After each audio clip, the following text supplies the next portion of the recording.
Hey, it's Lisa Last here, and it has been ages since I've shot a video, so I thought I would do one today on being self-employed.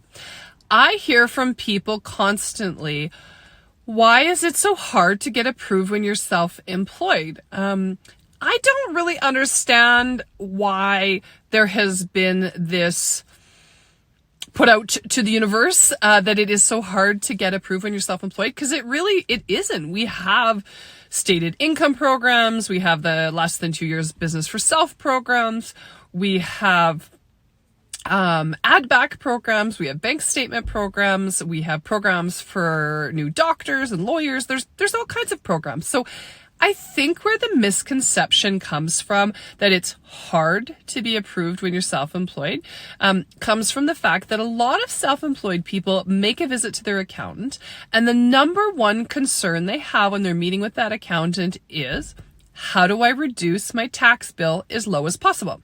So that tax professional in turn says, okay, here's the lowest tax bill possible.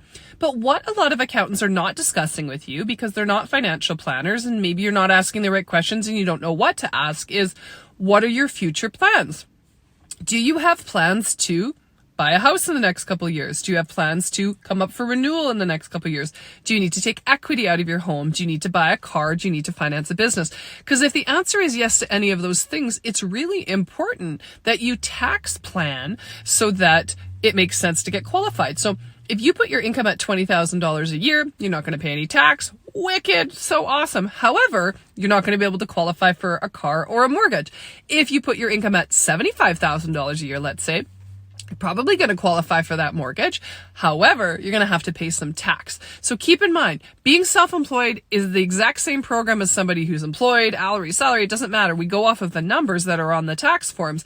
But if you don't claim enough, you can be in a situation where you have to go to alternative lending or pay a little bit more. If you have questions about self-employment and getting a mortgage, give me a ring.